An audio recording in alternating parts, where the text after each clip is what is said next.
Cel mai bun pilaf pe care l-am mâncat în viața mea a fost la Mamaia Maria, în județul Buzău. Bineînțeles, în afară de orez și sare, tot ce punea mamaia în pilaf era crescut de ea în ogradă, iar gătitul se făcea adesea în vase de fontă, afară la foc de lemne. N-am cum să egalez mâncarea ei, dar pot măcar să mă apropii.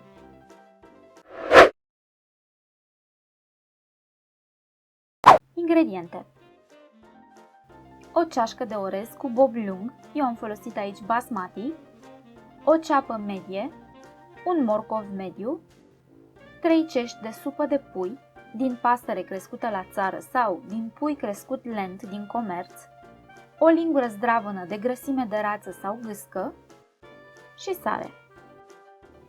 Dacă ați pregătit din timp supa de pui, pilaful se face în 2 timpi și 3 mișcări. Am explicat cum se face o supă de pui în videoclipul supei cu găluște, dar am să vă pun la sfârșit încă o dată explicațiile de acolo, ca să le accesați mai ușor. Așadar, tăiem mărunt ceapa, apoi dăm pe răzătoare morcovul. Alegem însă partea cu ochiuri mici de la răzătoare. Dacă vreți să adăugați și alte legume în pilaful vostru, o puteți face fără rețineri, dar eu vă arăt acum varianta simplă de bază.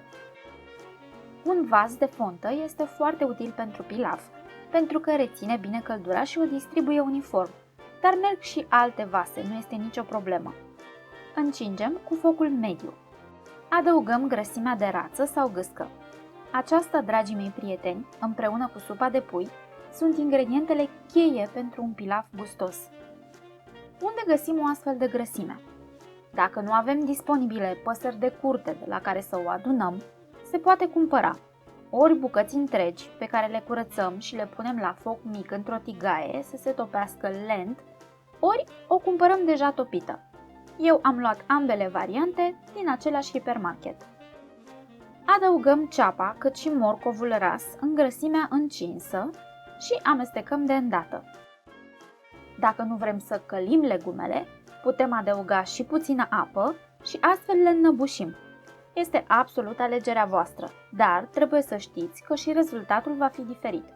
Ceapa călită este mai dulceagă decât cea fiartă, iar morcovul ras fin își lasă o cantitate mult mai mare de beta-caroten în grăsime decât în apă. După 2-3 minute adăugăm orezul și îl călim și pe el.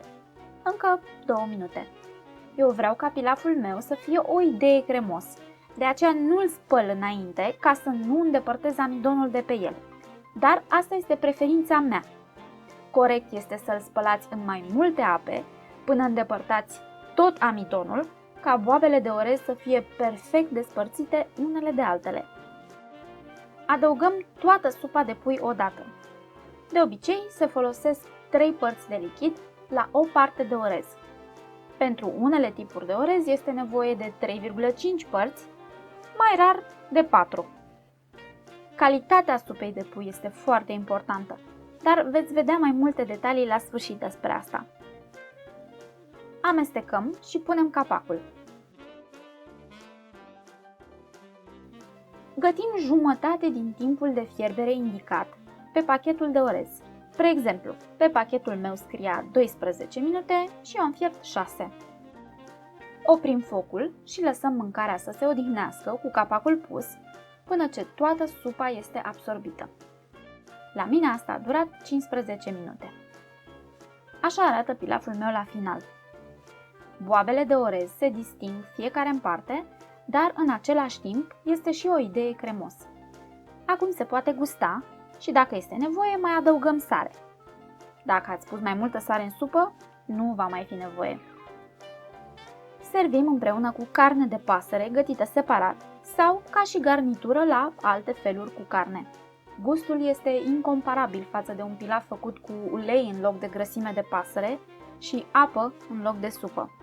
V-am promis că vă las aici și instrucțiunile pentru supa de pui, așa că iată-le. Ingrediente: 1,5 kg tacâmuri de pui crescut lent din comerț sau tacâmuri de pui de la țară, o ceapă, un morcov, un păstărnac sau rădăcină de pătrunjel, o bucată de rădăcină de țelină, Sare, pentru supa în care vom prepara găluștele, recomand tacâmuri de pui crescut lent. Dacă aveți acces la carne de pasăre crescută la țară, este și mai bine. Gustul va fi mult mai bun în comparație cu puiul normal de la supermarket.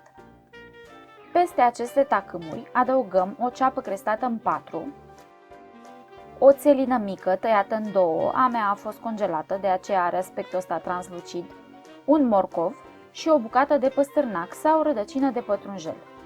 Adăugăm aproximativ 2 litri de apă sau suficient cât totul să fie bine acoperit cu lichid. Mai adăugăm o linguriță de sare și punem pe foc. Adunăm spuma. Orice carne face spumă la fiert, inclusiv cea care vine de la animalele crescute în bătătură la bunica. Spuma reprezintă proteine coagulate, nu toxine. Nu aruncați apa în care fierbeți carnea pentru a o înlocui cu alta curată, pentru că veți arunca jumătate din gustul supei, fără absolut niciun motiv.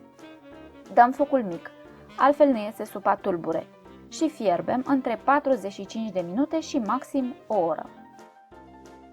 Scoatem din supă toate legumele și tacâmurile de pui, apoi o strecurăm. Această supă clară este una de bază, se poate porționa în pachete de 200 de grame și păstra la congelator.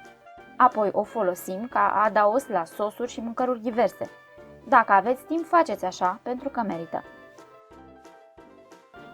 Ne vedem la rețeta următoare. Vă pup și numai bine!